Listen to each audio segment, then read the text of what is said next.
मनमुखी आचरण करने वाले जीव अपने आप को तो दुखी करते ही हैं, साथ में पितरों को भी। अब देखिए इस संसार में स्पेशली मनुष्य कितना स्वार्थी हो गया है। अभी श्राद्ध पक्ष आने वाले हैं, परसों से शुरू हो जाएंगे। व्यक्ति क्या कहता है, अरे कोई मरे हुए आदमी भी खाते हैं क्या? झूठ बोलते हैं, पंडित लोगों का ढकोसला है। अच्छा, ये पंडित लोगों को ढकोसला है तो सुनो, आपको हम बताते हैं पद्म पुराण में क्या लिखा है पिता के प्रति। क्या लिखा है? कौन से पुराण में? जोर से बोलो जी।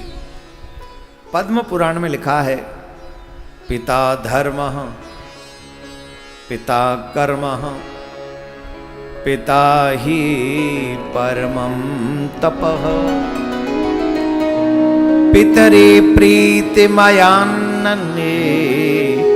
प्रियन्ते सर्वदेवता। पिता धर्म है, पिता कर्म है, पिता ही परम तप है, परम तप है। और जो मनुष्य अपने पिता और अपने पितरों को प्रसन्न कर लेता है, सर्वस्व जितने भी सर्वत्र देवता हैं वो सब देवता उससे प्रसन्न होते हैं। क्या होते हैं? सभी देवता प्रसन्न होते हैं। और हम लोग क्या करते हैं? ये कलयुग है, संपत्ति चाहिए पापा की तो लड़के भी ले लेंगे, और मरे पीछे अगर पिता के लिए कुछ करना पड़े तो अरे ये पंडितों का ढकोसला है। अच्छा, ये पंडितों का ढकोसला है तो वो संपत्ति लेने वाला तेरा ढकोसला नहीं। तुम जिन माँ बाप के लिए, पितरों के लिए मरे पीछे कुछ कर नहीं सकते, उन पितरों की संपत्ति ले लोगे तुम लोग, वो भी उन्हीं की कमाई। छोड़ो, मत लो। कलयुग ये कैसी उल्टी गंगा बहा रहा है, माता पिता को बेटा ठोकर लगा रहा है। ये कलयुग है। पहले था एक रावण और एक ही थी सीता, घर घर से गायब हो गई रामायण और गीता। अब हर गली में रावण सीता चुरा रहा है, कलयुग ये कैसी उल्टी गंगा बहा रहा है।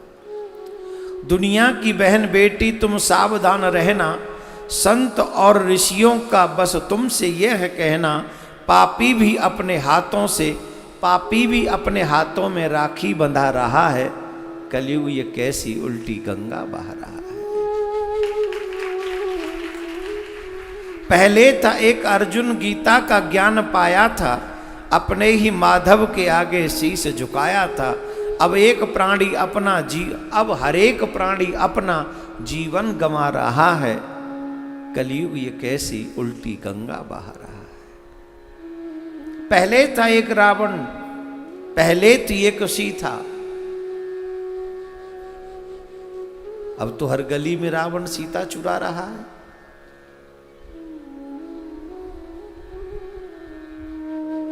इसको कहते हैं मनमुखी। मनमुखी। हम अपने पितरों को नहीं मानते। क्यों नहीं मानते? वो पित्र नहीं होते तो हमारा ये दायित्व, हमें ये जीवन कैसे मिलता? अपने माँ बाप को, आप लोगों ने भी तमाम वीडियो देखे होंगे, माँ को पीटते हुए, पिता को पीटते हुए, धक्के मारते हुए, सास को गालियां देते हुए। अच्छा, और किसी दिन लड़ाई हो ना हो, पर जिस दिन श्राद्ध होगा ना घर में, उस दिन जरूर लड़ेंगे। ध्यान दें, कुछ बातें बता दूं आपको, अच्छी लगे तो श्राद्ध पक्ष में मानना। श्राद्ध पक्षों के दिनों में जब व्यक्ति ब्रह्मचर्य खंडन करता है तो पितृ रुष्ट हो जाते हैं। इसलिए निष्ठापूर्वक ब्रह्मचर्य का पालन करते हुए 16 दिन रहना चाहिए। श्राद्ध पक्ष में जब जीव शेविंग करता है, केस कटवाता है, नाखून काटता है, एक जगह पे सुना है वो सब पितरों को ही खाना पड़ता है। वो सब पितरों को ही ग्रहण करना पड़ता है। इसलिए गलती से भी शेविंग, नाखून, हेयर कटिंग न कराएं। ये सावधान रहे। ये आप कर सकते हैं, ये छोटा काम है, कोई बहुत बड़ी बात नहीं है।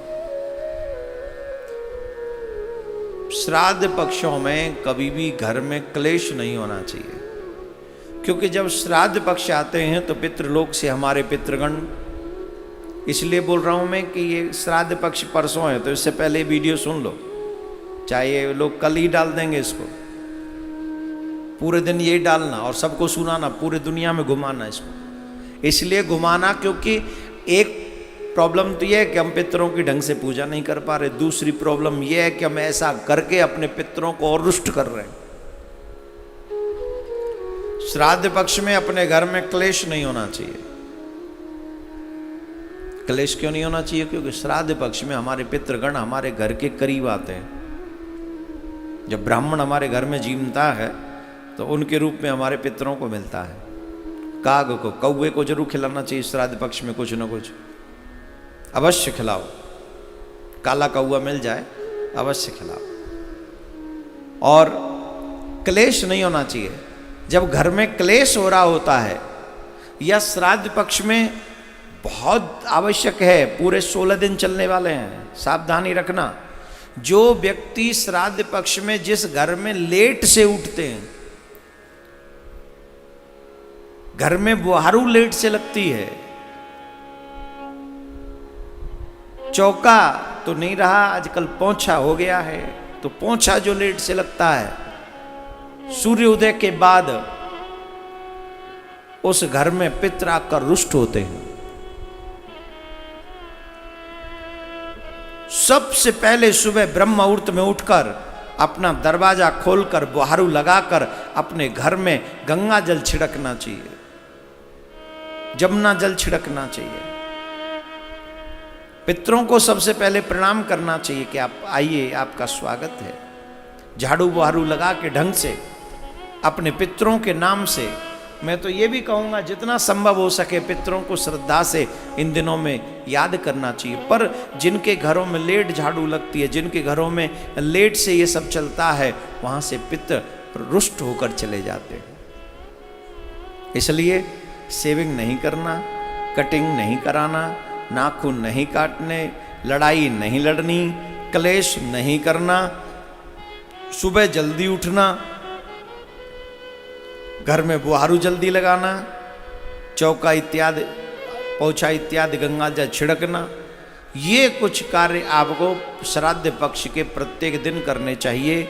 आप अगर ऐसा करेंगे, ब्रह्मचर्य का पालन करना मोस्ट इंपॉर्टेंट है।